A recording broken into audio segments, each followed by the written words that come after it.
Hello everyone. హిందీలో మనం నౌన్ని చూద్దాం. హిందీలో నౌన్ని సంజ్ఞ అని అంటారు. దాని పరిభాష नाम का बोध कराने वाले शब्द को संज्ञा कहते हैं. ఏ వర్డ్ నుండి అయితే మనకు పేరు తెలుస్తుందో దాన్ని సంజ్ఞ అని అంటారు. ఎగ్జాంపుల్, రాము ఖేల్తా హే. ఇందులో రాము నౌన్ అన్నమాట, సంజ్ఞ అంటారు. యహ గులాబ్ హే. గులాబ్ ఒక ఫ్లవర్ నేమ్ కాబట్టి ఇది గులాబ్ సంజ్ఞ. మనకు సంజ్ఞలో కూడా హిందీలో 5 టైప్స్ ఉన్నాయి. వ్యక్తివాచక సంజ్ఞ, జాతివాచక సంజ్ఞ, భావవాచక సంజ్ఞ, ద్రవ్యవాచక సంజ్ఞ, సమూహవాచక సంజ్ఞ. దీని గురించి మనం ఇప్పుడు చూద్దాం. వ్యక్తివాచక సంజ్ఞ అంటే ప్రాపర్ నౌన్. किसी व्यक्ति, वस्तु, प्राणी अथवा स्थान के नाम का बोध कराने वाले शब्द को व्यक्तिवाचक संज्ञा कहते हैं. వ్యక్తివాచక సంజ్ఞ అంటే ప్రాపర్ నౌన్.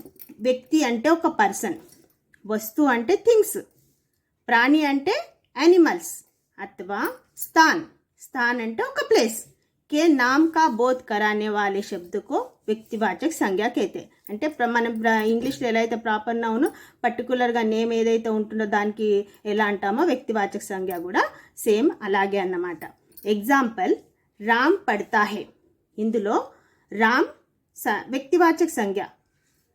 మేజ్ పర్ కితాబ్ హే.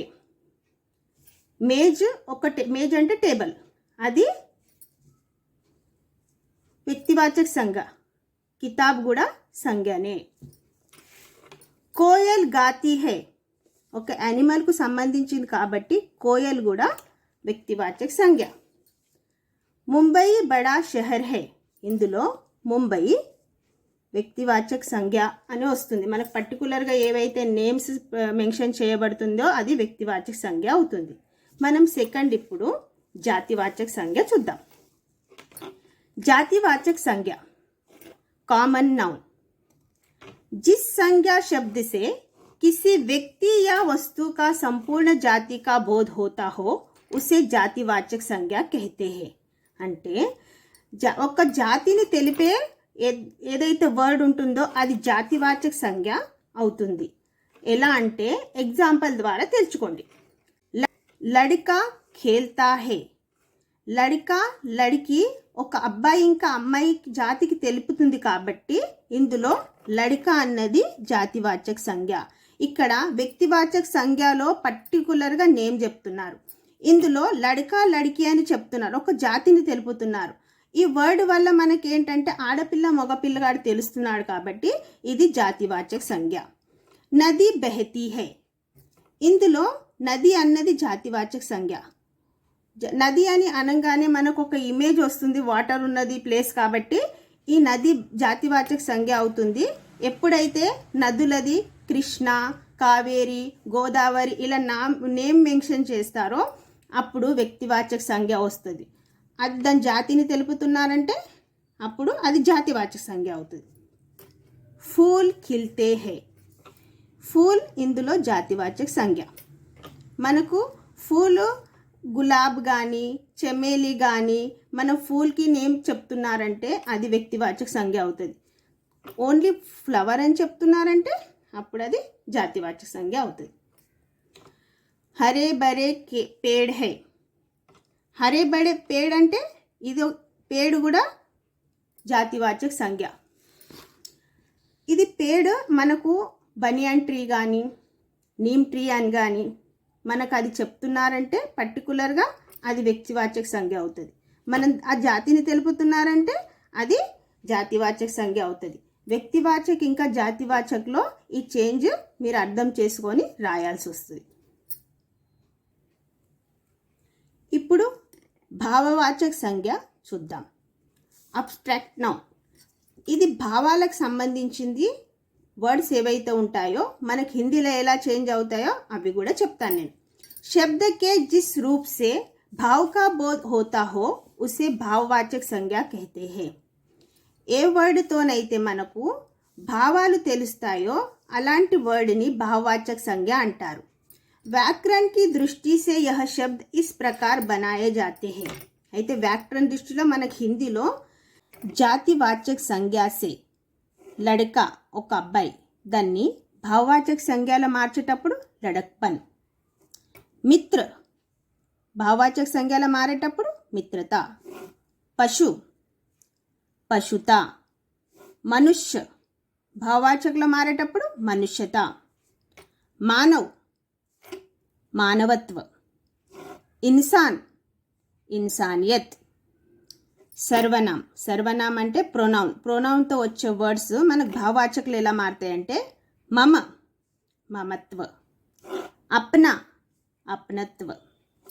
నిజ్ నిజత్వ. అహం అహంకార్. పరాయ పరాయాపన్. ఇప్పుడు విశేషణ్ అంటే అడ్జెక్టివ్. చతుర్త చతురాయి కూడా రాసుకోవచ్చు. మధుర్ మధుర్త. చాలాక్ చాలాకి. మీఠా మిఠాస్. క్రియాసే క్రియ అంటే వర్బ్. చడనా చడాయి. దౌడ్నా దౌడ్. సजना सजावट. पढ़ना पढ़ाई. लिखना लिखावट. खेलना खेल. जीतना जीत. ఈ వర్డ్స్ అన్నీ మనకు సఫిక్స్ లో వర్డ్స్లో త తా త్వ ఈ ఐ పన్ ఇవన్నీ మనకు జాయింట్ చేయడం వల్ల ఆ వర్డ్ ఏంటంటే భావవాచక సంఖ్యలో మారుతాయి. त ता त्व ई आई पन आदि प्रत्यय लगाने से अन्य शब्द भाववाचक संज्ञा में बदलते हैं. ఇప్పుడు द्रव्यवाचक संज्ञा. शब्द के जिस रूप से द्रव्य या धातु का बोध हो वह द्रव्यवाचक संज्ञा कहलाता है. ఏ వర్డ్తోనైతే మనకు ధాతువులు కానీ ద్రవ్య అంటే లిక్విడ్ అన్నమాట అలాంటి మనకు అర్థమవుతుందో అలాంటి ద్రవ్యవాచక సంజ్ఞలో కౌంట్ అవుతాయి. ఎగ్జాంపుల్ హమే శుద్ధ జల్ పీనా చాయే. ఈ సెంటెన్స్లో జల్ అన్నది ద్రవ్యవాచక సంజ్ఞ అన్నమాట. జల్ అలాంటి మనకు లిక్విడ్గా ఉండేటివి ఐటమ్స్ అన్నీ ద్రవ్యవాచకలో వస్తాయి. దాంతో పాటు ధాతువులు అన్నారు. ధాతుతో వచ్చే నేమ్స్ కూడా మనకి ఏంటంటే ద్రవ్యవాచక నౌన్లోనే కౌంట్ అవుతాయి. కాబట్టి అవి లోహ సోనా చాందీ ఘీ తేల్ దూద్ ఇలాంటి వర్డ్స్ కూడా మనకు ద్రవ్యవాచక సంజ్ఞలోనే చెప్పాలి. समुदायवाचक संज्ञा कलेक्टिव नाउन. शब्द के जिस रूप से हमें किसी व्यक्ति वस्तु या प्राणियों के समूह का बोध होता है उसे समूहवाचक संज्ञा कहते हैं. ఎగ్జాంపుల్ మనకి ఏంటంటే కలెక్టివ్ నౌన్. ఏవైతే వర్డ్స్ మనకు గ్రూప్గా ఉన్నాయి తెలుస్తుందో అవి వర్డ్స్ అన్ని సమూహవాచక సంజ్ఞ. సేనా దేశ్ కి రక్షా కర్తీ హై. సేనా అన్న వర్డ్తో మనకి ఏంటంటే ఒక్క సోల్జర్ కాకుండా చాలా సోల్జర్స్ ఒక్క దగ్గర ఉన్నట్టుగా తెలుస్తుంది కాబట్టి ఇది సమూహవాచక సంజ్ఞ. భీడ్ అన్న వర్డ్ కానీ జుండ్ కానీ టోలీ కానీ సంఘ్ కానీ మండలి కానీ లోగ్ కానీ జనతా కానీ ఇలాంటి వర్డ్స్ ఏంటంటే మన గ్రూప్ తెలుపుతున్నాయి.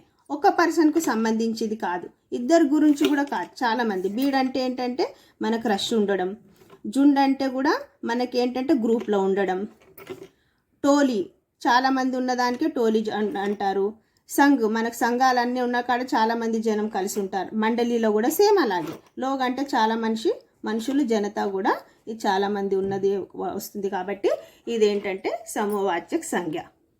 అందరికీ ఇది సంజ్ఞ అర్థమైంది అనుకుంటున్నాను. Thank you.